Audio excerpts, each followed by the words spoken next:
The following is a special presentation of Tony Kurre Radio. Keep your mission on your mind and your mind on your mission.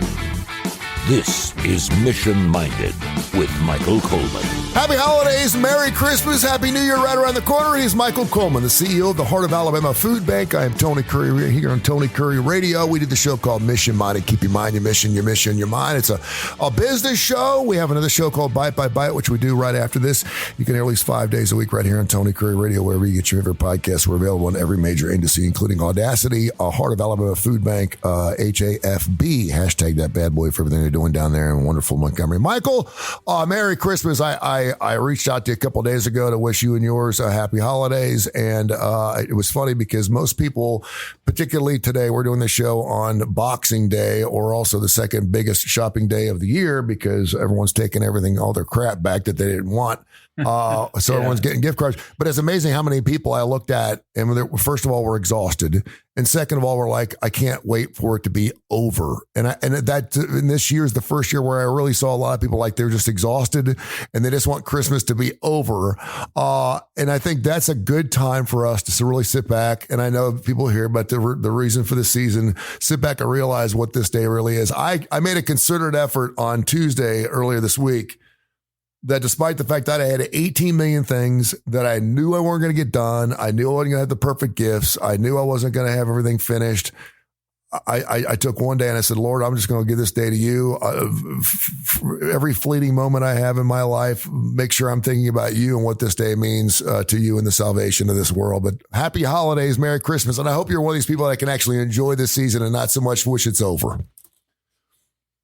I wish I could tell you I do, but I would be less than honest with you. Just for a long time, I felt like this, that there's so much.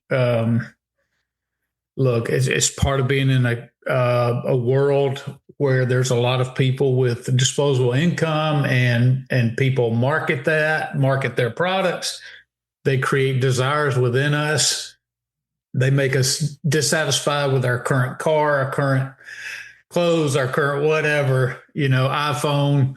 And so, they market that and just create this desire. And then it's all about get the right gifts.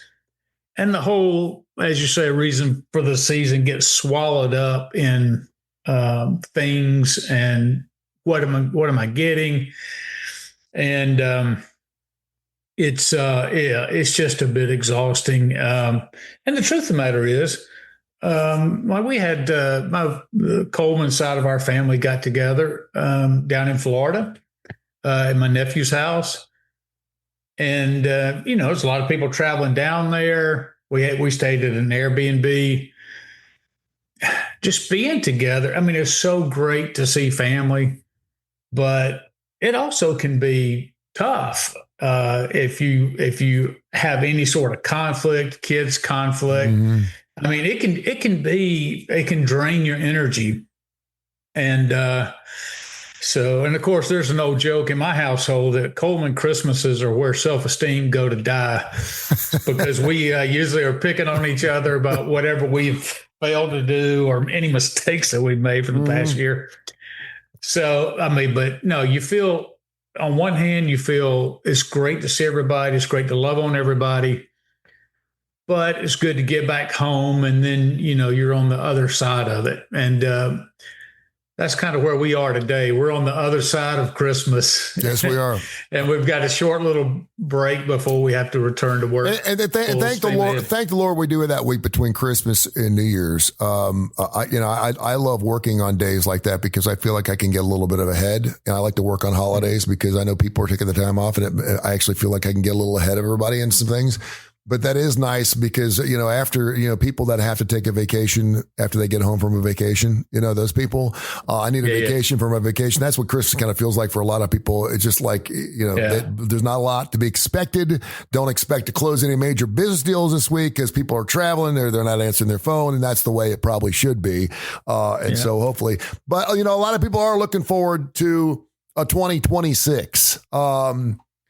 2025 wasn't particularly a great year for me. I'm blessed and I appreciate everything the good Lord did for me. So I am not taking that lightly at all. Do I expect a lot more in prosperity in 2026? Absolutely. I am one of those people that is hurting. One of those people like, and it's funny because I was out shopping for the first time on Christmas Eve and a couple days before, and it's funny. I went to the mall, the Galleria. I go to the mall every week with my son. We ride elevators. And there is nobody at the Galleria Mall. I'm talking nobody. I can park right on the front row in the parking garage and walk in any day of the week. It doesn't matter. Pretty much 11 months out of the year. And I get to the mall this past week. I think it was on Tuesday or Wednesday, whenever it was. And I had to park in the third deck. I hadn't seen the mall that, and I was happy because the Galleria obviously is going through some changes. They're talking about tearing it down and doing some type of nursing home or whatever. Yeah. But I was happy. I mean, normally you'd see all these jewelry places. There must be 5 or 6 different jewelry shops in the Galleria Mall. And you just see a guy in there like this, looking on his phone. Like that. And that's all. There's not a customer in the place. There's not a customer within 100 miles of the place for 11 months. And even those places had 10, 11 deep in it, people buying jewelry and getting ready. And so I understand where people are making a lot of their money. So that makes me a little anxious because I'm thinking to myself, how are they doing this? Everyone keeps talking about how hard they're hurting. And government people lost their jobs and the tariffs. And I mean, how are people doing this? How are people spending money? And they may be going more into debt. But then I'm thinking to myself, here I am, out of the same stores, spending money that I don't have. And then, on the other side, I'm seeing pretty much on a regular basis, the stock market hitting record after record after record after record. I don't have money in the stock market right now. I did before I had my divorce. I wish I would have known what it's worth now. But a lot of people in this country feel really good about where we are because they have a lot of money in their 401ks and the stock market's doing really, really well. Let's start right there. Does the stock market really tell us how we're doing economically in this country? The stock market is generally considered a leading indicator of what happens. So when the stock market's going well, it's forward looking. So it's saying, okay, we believe that corporate profits, there's estimates for what corporations are going to do. And if it's showing profitability, if it's showing increasing jobs, that kind of, and of course, there's all different sectors. You have the health sector, you have the tech sector, on and on and on. So generally, you look across those sectors, and a real healthy stock market is not just dominated by one sector, and that. If you're showing growth, if it looks like, hey, there's going to be good profitability for companies, then that is good news for 401k plans. I will tell you the struggle, though, and I get how people feel. If you look at it, it says 90% of stock is owned by 10% of people. Mm-hmm. Now, I think that's very misleading when you just look at that raw statistic, because you and I aren't calling up our broker and going, "Hey, put 1 million shares of Amazon or sell 1 million shares of Amazon," and we don't have that. But a lot of people, I say over half the country, does have their retirement in stocks or index funds or mixture of bonds, whatever. And so the stock market can be growing really fast like it has. I mean, we're at record highs or right there at the precipice of it. But that's something that I'm not tapping into right now because I'm not quite at retirement age. So what's happening right in front of me is I'm feeling the effects of, and have for years now, of inflation. And so when I go to the grocery store, I'm paying more, getting less. When I go to the pumps, I pay more, get less. Mm-hmm. Now, there's certain sectors that have started to come down. Gas prices are as low as they've been in several years now. The food sector is still high. I think Trump tried to respond to that. I don't know how successful that is yet by dropping tariffs on like coffee and other type food products. But and things like the tech sector and other healthcare sector that continues to thrive and do well. Now, again, it's all on projections, and what can end up happening is, when you start getting earnings reports out of the thing, let's say, oh, well, we didn't create as many jobs, or, that's just one indicator. You're not creating as many jobs as you thought. Corporate profits didn't reach their estimates. Okay. So all of that can also be an indication that the economy is slowing down. Mm-hmm. So the fears of recession start to pop in. But look, I'm certainly not an expert on the economy. Some basic things, but one of the things I think is very important, we've seen some indications lately. GDP grew. That's another indicator. It was estimated at 3.2%. It came in at like 4.3% for the quarter, which is showing strong growth in production. We have some kind of tension though in the job markets because I noticed that AI throughout 2025 has cost about 55,000 jobs, mostly like Amazon and things of that nature. Where and in the grand scheme of things, you're talking about 4.7 million jobs were created, but we also lost 4.2 million jobs. Yeah. And sometimes the economy just adjusts. Sometimes it's like, okay, so I want to go to Amazon. I want to make, I don't know, $30 an hour, $25, whatever it is. And now, the hardest thing in the world is managing employees. And so they now can come up with a robotic system to do it more effectively, do it more efficiently, increase productivity, all that. It's hard to blame a company for, upgrading and make it, because the consumer, the people who ordered it from Amazon, they want their package on time. They want that kind of thing happening.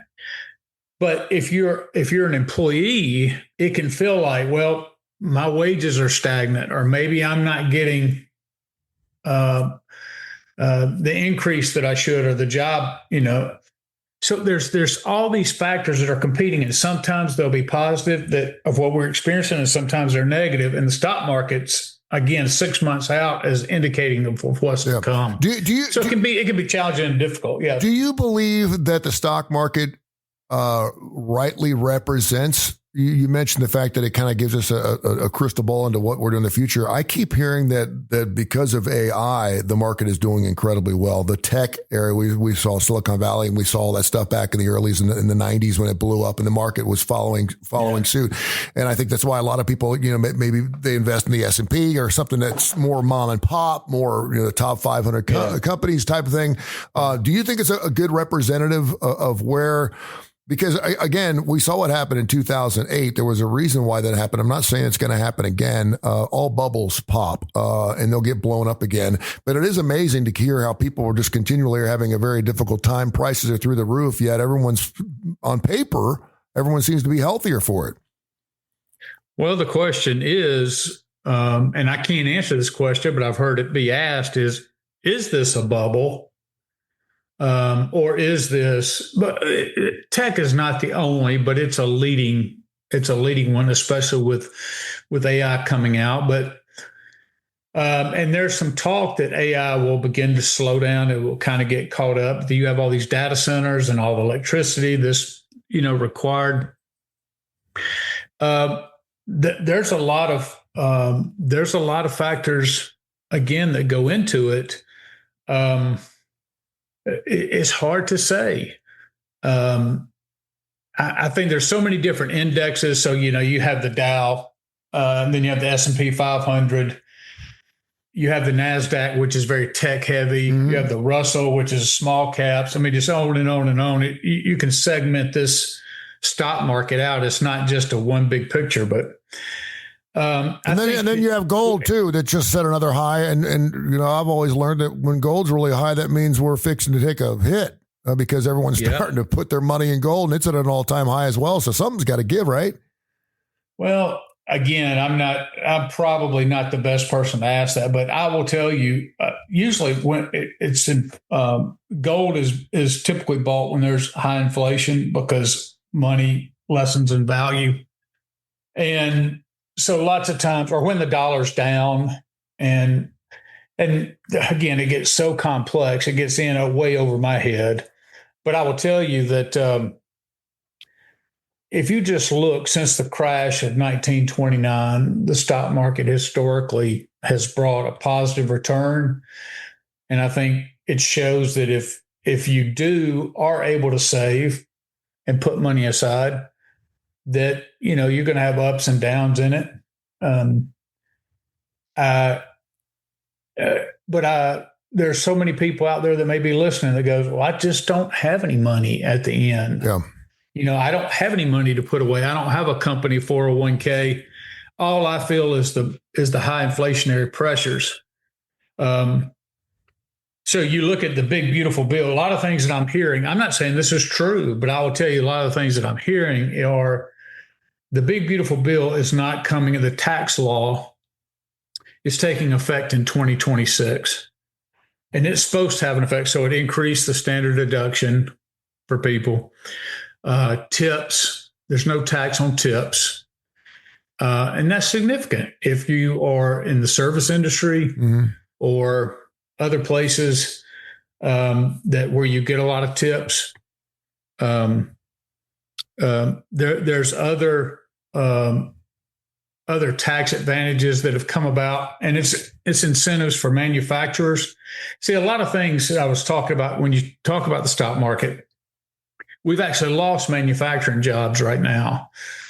But you have companies that, because of Trump's you're going to be targeted on your cars. And so plants like Honda, Honda said, we're going to build a plant. We're going to move it from Mexico to Indianapolis. Well, it's going to take a year or two of construction before all that happens in the manufacturers.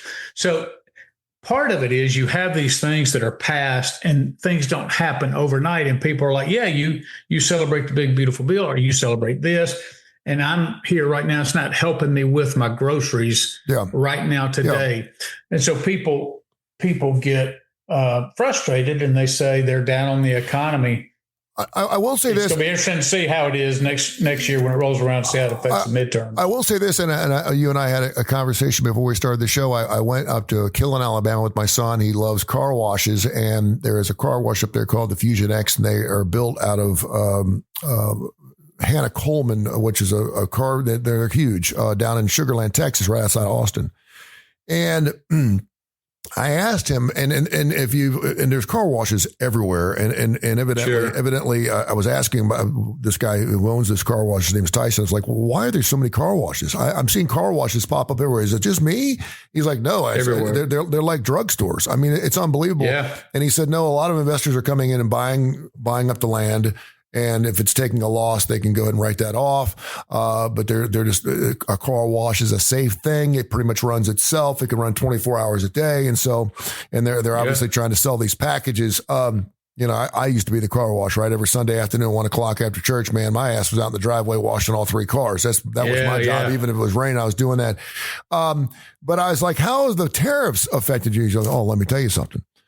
For a business like that, where he gets all of his parts, that are produced and made outside the United States of America for a car wash. And a lot of his stuff comes from Taiwan, comes from China, comes from Japan. He's buying these parts. Car washes break down all the time. Every month he's getting a phone call from someone, whether someone, hits the wheel scrubber or there's some damage to it, or maybe a relay goes out or whatever. He said, it's unbelievable. And he showed me a part. He goes, this $800 part right now costs $2,300.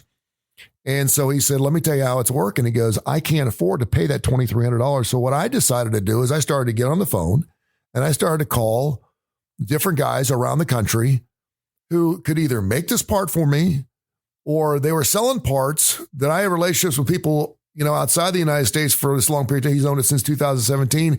And he goes, and now I'm paying $400 this part instead of paying $800 for this part. And he goes, so because I actually actively went out and looked to see how I could make up the difference and find someone else who could make these parts. Now, I don't think they're starting to make car wash parts in the United States just since the tariffs started, but he was like, I wasn't even aware that these parts are being made here. And now all of a sudden I'm actually saving money because of the tariffs as opposed to going against. So there are different ways. I know that's a silver lining for a lot of people, but it is something to recognize. It's something to keep in mind that if in fact you've had these relationships and you've been buying this stuff from the same people over and over and over again, all of a sudden your prices popped. It's time to start shopping around a little bit. And maybe that does give us an opportunity. I'm not talking about mom and pop things, but it gives us an opportunity to find something else that can undercut it here in the United States of America. And I think some people are finding that. Well, one of the things that you see about it's one of the great things about America is that, if we can't solve a problem, then we oftentimes will work back. Like if something becomes too costly, mm-hmm. then we typically find workarounds or create new industries. Or I had a friend who there was a part that was very difficult to get back in the gas business 25 years ago. And it was and so he ended up, he was in the gas business, but he created these on the side, and he just went around, he retired, went around to gas companies and sold them. It's just amazing the ingenuity we have. We think outside the box, we problem solve as a nation. But getting back to what we were talking about where the company's headed, about where the country's headed economically. The truth of the matter is, because tariffs are so integrated now, or so involved throughout, or interwoven, I guess is the better way, into all the different aspects, we truly don't know yet how it's going to play out. This is a whole new ball game, and it's a bitter roll of the dice. But I will tell you this, and I'm not saying this from a pro or a anti tariff stance. I will tell you that most economists spoke that there was going to be a recession, the stock market was going to mm-hmm. crash, and everything else by late summer. And a lot of people have had to come back because inflation dropped from 3.0 to 2.7% in November. When you look at the stock market, it's going very strong. But if you just look at, and the numbers hadn't officially come out, but they have these projections. If you look at how much money, holiday spending, it was huge. And they said perhaps the biggest ever. So it's one of those things that you fall back and you go, are we hurting as bad as we say? Or do we spend money on what we want? Do we wish groceries were cheaper? Yes, we do. Do we wish gas? Yes, on and on and on. But how can those two things both be true? That we're being pinched to where we don't have anything extra, but then we have record spending at Christmas on all that. And so sometimes it just paints a different picture. We may not feel like that the economy is doing well because we may get pinched month to month, but then you see the reality but we're still shopping. People are still spending money. And that's also a sign of a healthy economy. Yeah.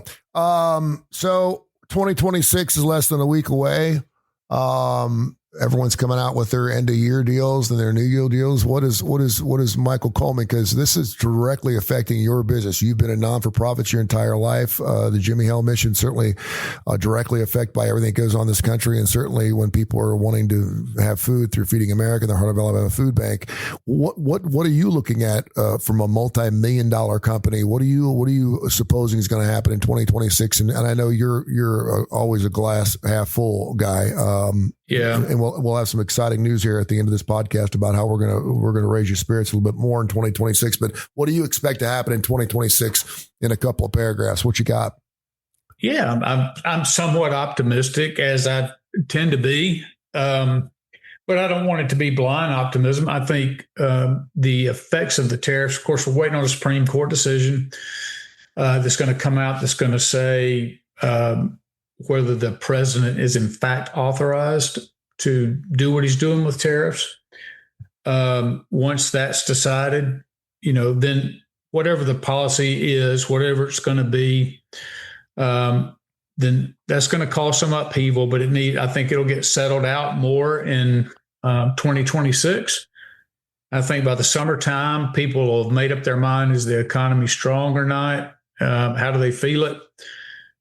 But I do think after, lots of times when people say, well, I worked and last year I got X amount back on my taxes, and this year, let's say you get more back on your taxes, you're going to feel pretty good about that. Mm-hmm.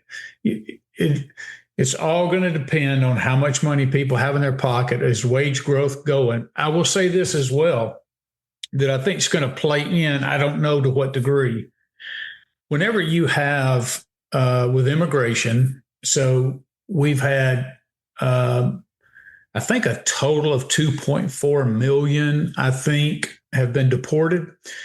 A significant amount of that has been self-deported, over 1 million self-deported. Now they've increased. It was $1,000 and a free ticket anywhere in the world you wanted to go. Now it's, I think, $3,000 and a free ticket. So people more and more are self-deporting. With that, what ends up happening is you don't have the workforce that's needed. And so the competition for what's out there gets tighter. And so you're going to turn to things like AI and try to reduce your workforce requirement. But a lot of people are not going to be able to do that. So especially when you have physical workers. So you're going to see, like when you have like things that you fix things or landscaping or whatever it is. So I think what you're going to see is you're going to see an upward pressure on wages. And that's also an indication is wage growth. And so I think you're going to see positive wage growth, and that will be more money in people's hands. And when you have wage growth going on, along with now it's going to be modest inflation. But if you have real wage growth, then you don't feel the impact of the inflation as much, because you've got more disposable income in your hands. So I think over 2026, we're going to see an increase in that, and the more as people are deported. Now, some businesses may adjust in a different way. They may say, well, we just can't do this. We don't have the people out there because I need X amount of people. I'm going to now have to pay them. I could pay them $20 an hour. Now I'm going to have to pay them $25 an hour. I can't afford that because I can't make it up on the sales end, because people aren't going to pay that for construction or whatever. But the reality is, I believe people are always going to buy new homes. People are always going to start businesses. People are going to always do those things. And so I think you're going to see some, with the business incentives kick in, that's in the tax regulation, you're going to see, I think, wages increase, and I think you're going to see the stock market continue to chug along pretty good. There you go. The one caveat is if the Supreme Court comes back and says Trump can't do then that's going to cause a huge fluctuation, and the stock market hates uncertainty. Yeah, and a lot of people are going to want their money back too. So you could see it. Yeah, you could see a 10% or greater loss in the stock market. The one thing about Donald Trump, though, in his politics, it's always better to ask for forgiveness than it is for permission. I mean, that's what he's done. I don't know. He is. I mean, I can only imagine what Melania has to deal with every single. He is going to Las Vegas with the boys this weekend, and he will ask for forgiveness later, because that's how he's run his entire department. He's shooting Venezuela boats. He's doing all these things, and then we'll see what the Supreme Court says about it later.